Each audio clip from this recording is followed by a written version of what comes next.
김동섭의 인사이트 시간입니다. 지난주에 안 계실 때 많은 분들이 찾으셨는데요. 곧장 인사 나눠보겠습니다. 어서 오세요. 네, 안녕하세요. 네, 안녕하십니까. 뉴욕장 지난주에 뭐 올랐다 내렸다 하면서 우리를 뒤흔들었습니다. 이번 앞으로 남은 한 주간에 이 뉴욕장을 봤을 때 어떤 전략을 취해야 되는 것인가 오늘 소식 전해주실까요? 뉴욕 시장은 사실 방향이 없어요. 그러니까 사실은 오르고 내리기는 하고 있지만 그 월봉 상황에서는 이전의 저점과 고점 사이에서 움직임이 나오고 있거든요. 근데 지난주에 미국장 상승은 이 장기 금리가 일부 반등을 하면서 정상화되는 모습이 보였거든요. 그래서 뉴욕장 하락을 멈추는 그런 모습이 나왔거든요. 근데 이 장기 금리가 다시 반등해서 주가가 반등을 했는데도 불구하고 캔들은 변함이 없어요. 이런 모습을 본다면 장기 금리에 대한 시장의 불안 심리는 여전히 남아있는 존재로 봐야 된다. 결국 이 장기 금리로 인해서 시장에 문제가 있을 수 있다라는 생각을 해봐야 될 것 같고요. 과거 사례를 보면 장단기 금리가 약 3번 정도 역전됐었는데 그때마다 경기 침체는 있었어요. 그래서 지금 이 장단기 금리는 사실 작년부터 얘기가 나왔었고 그게 시장에 영향을 미치는데 크게 영향을 미치지 않은 모습이었어요. 단기적으로 하락하고 올라왔지만 지금의 자리는 이제 미칠 만한 그런 공간에 있다. 왜냐하면 장단기 금리의 문제는 이 중국에서 가지고 있는 국채 매도 이거와 연관될 수 있거든요. 그러니까 무역 분쟁이 지속되면 지속될수록 장단기 금리에 대한 불안 심리는 계속 커질 수 있다라는 생각을 한 번쯤 해봐야 되기 때문에 일시적으로 국채 금리가 어느 정도 진정세가 보였지만 이걸 믿어서는 안 될 거다라고 제가 말씀을 드릴 수 있고요. 또 하나는 이 미국이라는 나라는 참 신기한 게 과거 사례를 한번 뒤져보면요. 이 금리, 그러니까 주가가 막 올라가고 있을 때 금리 인하를 한 시점, 항상 그 시점이 주가 하락이 시작되는 시점이었어요. 네, 그러고 난 다음에 주가가 더 많이 빠지면 금리 인하를 가속화해서 시장 방어력을 가져오는 그런 양상이 보였거든요. 근데 사실 이번에 금리 인하는 미국 입장으로서는 큰 경기 변화는 없어요. 전 세계적 글로벌적으로 경기 침체가 있기 때문에 그 침체가 미국으로 영향이 올 걸 대비하겠다. 뭐 이런 식의 명분을 세웠지만 사실은 미 정부에서 뭐 레디 커들러라든가 트럼프 뭐 이런 사람들이 압박을 가했어요. 압박을 가면서 금리 인하를 유도했다는 거죠. 그래서 저는 이 금리 인하가 일시적일 거냐 추세적일 거냐라고 본다면 추세적일 수 있겠다라는 생각을 합니다. 물론 그 추세적이라는 게 정부의 압박에 의해서 추세가 아니라 한번 금리 인하를 함으로 인해서 이제 시장이 주가에 어떤 영향이 있나요? 없어요. 지난번에 빠졌을 때 금리 인하 가능성의 주가를 올렸지만 실제로 금리 인하하고 난 다음부터는 주가에 변화가 없어요. 그럼 여기서 첫 번째 말했던 국채 금리가 문제가 되는가 글로벌 경기가 침체되는 양상이 나타나면 결국에서는 금리 인하를 어쩔 수 없이 따라가는 기조로 갈 수도 있다는 생각을 일부는 합니다. 그러나 그 부분이 나오기 위해서는 국채 금리 역전이 정말 가속화되는지를 봐야겠죠. 그럼 그 부분을 또 확인하기 위해서는 어떻게 해야 되나요? 중국과 무역 분쟁이 어떤 식으로 진행될지를 봐야 될 것 같습니다. 실제로 국채에 대해서 앞에서 말씀드렸지만 중국의 영향력이 상당히 큽니다. 중국만 가지고 있는 국채는 아닙니다. 그러나 중국의 물량이 하도 많아서 시장을 흔들 수 있는 충분한 파괴력이 있죠. 그 파괴력을 사실 중국의 이전의 인민은행 총재, 부총재가 언급을 하면서 시장에 문제가 됐고 거기에 미국이 새로운 대응을 조금 했던 것도 있습니다. 자, 어쨌든 중요한 것은 뭐냐면 지금의 미국의 상황은 치고 가기는 부담스러운 자리에 있다라는 결론을 가져야 될 것 같고요. 거기에 핵심은 국채에 대한 부분이 아주 중요할 것 같다는 거. 또 국채 흔드는 것은 역시 중국의 국채 보유량에 대한 대응. 이렇게 해석을 하면 미국 시장을 대응이 되지 않을까 이렇게 보여주고 있는데요. 기술적 분석을 한번 보면 기술적으로는 아무 변화가 없어요.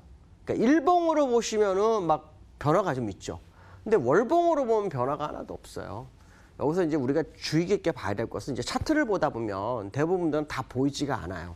그래서 차트를 보여주기 위해서 이제 선을 몇 개를 그어놨는데 첫 번째 선이 이제 이 자리에서 이제 쭉 과거의 자리죠. 2007년도부터 선을 그어놨거든요. 그래서 저는 한번 그때 선을 그어놓으면 우측 방향으로 그냥 직선으로 가게 해놔요. 그러면 이제 시간이 지나면 그게 만나는 모습이 보이는데 그게 이제 요 선이에요. 이 선을 보면 미국 시장은 아주 거의 저스트, 요 자리를 제외하고는 저스트하게 그 자리에서 고점이 형성되는 모습이 나왔죠. 근데 이제 이 부분에서 또 재미난 게 뭐냐면 후행 스팬을 기점으로 그었거든요. 이렇게 파동을 주고 밀렸다가 다시 회귀하면서 이 파동 안에 갇혀있는 모습이 보이죠. 후행 스팬 고점끼리 연결하고 이 파동 안에 갇혀있다. 자, 이 얘기는 무슨 말이냐면 이제 이 공간이 좁아들고 있어요. 이 삼각 수렴하는 모습이 이럴 때는 주가가 어떻게 되나요? 아마 기억하실 겁니다. 이렇게 빠지면 올라가고요. 이렇게 빠지면 내려갈 확률이 굉장히 높죠. 그러니까 지금 상황에서는 위쪽보다 아래쪽이 무게추가 굉장히 높아지는 그런 상황이고요. 그 다음에 현재의 캔들 모습을 보시면 중심값을 중심으로 캔들 개수가 똑같습니다. 곧장이. 대등수치가 맞아떨어졌다는 얘기죠. 그 얘기는 뭐냐면 시장이 관망 모드가 계속 진행될 수 있는 현재의 미국 시장의 차트가 만들어진 건 사실이라는 거죠.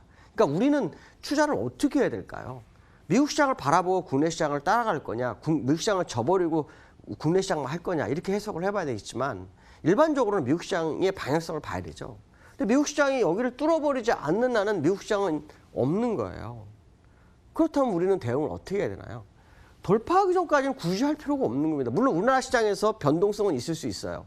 근데 그 변동성을 보는 게 아니라 주 추세의 움직임이 방향을 완전히 만들기 전까지는 시장의 관망 모드가 굉장히 필요합니다. 그래서 금값 같은 경우나 이런 것들은 막 고점 치고 있잖아요.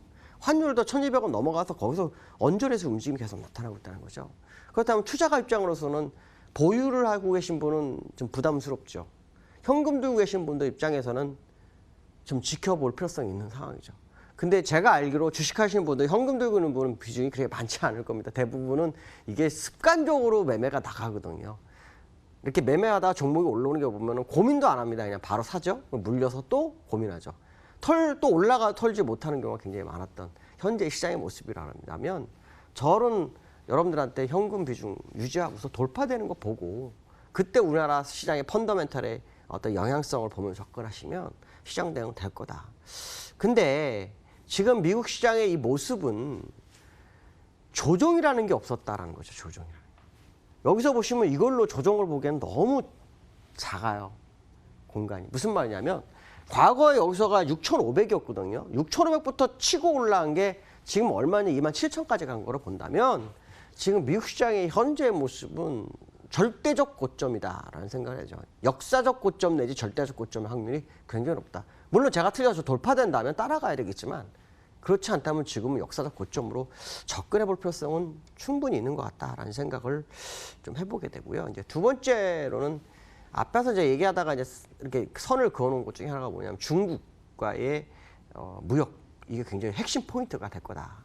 근데 저는 정말 이해가 안 됐던 게 뭐냐면 트럼프 대통령이 3천억 불 관세 부과 9월부터 해놓고 발을 싹 뺍니다.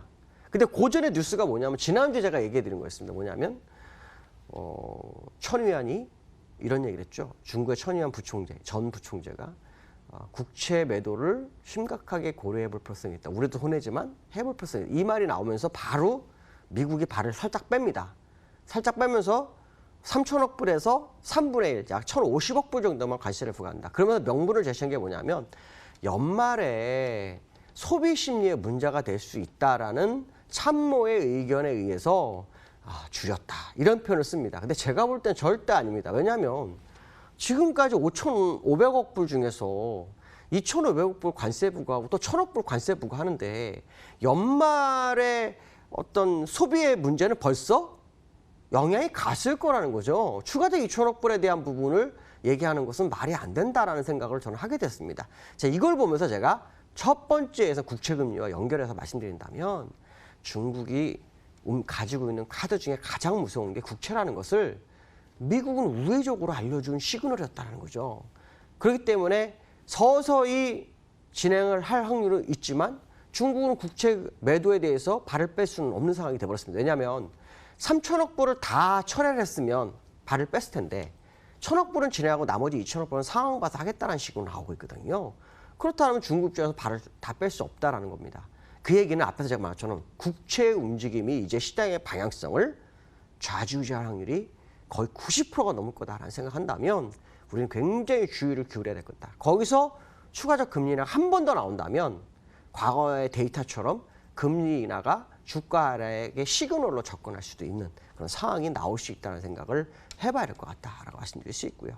세 번째로는요, 국내 시장에 대해서 좀 얘기를 해볼까 합니다. 국내 시장이요, 주가가 더 빠지지 않았던 가장 기본적 이유가 뭔지 아시는 분들 있을 겁니다. 전기전자에서요, SK 하이닉스하고 삼성전자가 안 빠집니다. SK 하이닉스와 삼성전자가 만약에 빠졌다면 지금 주가가 1938에서 끝나질 않았을 확률이 높습니다. 그 얘기는 뭐냐면 전기전자 하방 경직성이 나오는지를 우리는 확인해 봐야 될 것 같다라고 말씀드릴 수 있는데요. 그중에 삼성전자 차트를 좀 잠깐 보여드리려고 하는데요. 삼성전자 차트를 보면 이게 주봉 차트예요. 이 최저점에서 이렇게 1, 2, 3를 싹 보면 더 안 빠졌어요. 실제로 만약에 삼성전자가 주가처럼 여기까지 빠졌다면 어떻게 됐을까요? 국내 시장은 엄청나게 빠졌을 거란 거죠. 아마도 1900이 다 깨져서 1800 언저리까지 제가 말한 1870이 다 지나갈 수도 있는 자리입니다. 자, 그 얘기는 무슨 말이냐면 지금부터 삼성전자의 흐름이 시장의 방향성을 줄 거다라는 생각을 100% 해야 됩니다. 모든 종목, 대부분 종목 52주 신저가를 내고 있는 상황 속에서 올라가는 종목도 있긴 하죠. 그러나 시장의 방어적 역할을 하고는 삼성전자의 흐름이 굉장히 중요한 상황에 와 있다는 거죠. 왜냐하면 이 추세선으로도 세 번째고요. 의문 안에서도 더 밀리지 않는 하단선에서의 생김이 나왔어요. 그렇다면 이 자리, 지난번 이 고점 위까지 올라오는 데가 시장의 방향성을 좌지우지할 거라는 생각을 한다면 삼성전자와 SK 하이닉스가 또다시 시장의 방어적 능력을 가져오는 그 시점이 왔을 수도 있다는 생각을 하시면서 대응을 해볼 필요성이 있다라고 말씀드릴 수 있을 것 같습니다. 오늘 여기까지 하겠습니다. 감사합니다. 시장에 대한 뷰 전해주셨습니다. 양지수 모두 빨간불 켜고 있고요. 오늘장에서도 외국인은 지긋지긋하게 매도로 대응을 하고 있습니다. 코스피에서요. 다만 오늘 좀 눈에 띄는 게 있네요. 운수장비로 외국인과 기관의 동반 매수가 들어오는데 조선주의 분위기가 너무나 좋습니다. 대우조선해양, 삼성중공업 등 호실적과 수주 소식 전달되고 있는 만큼 이들의 흐름 꼭 체크하시길 바랍니다. 자, 오늘도 저희 준비한 소식 모두 전해드렸고요. 내일 새롭게 오전 9시 50분에 인사드립니다. 여러분 고맙습니다.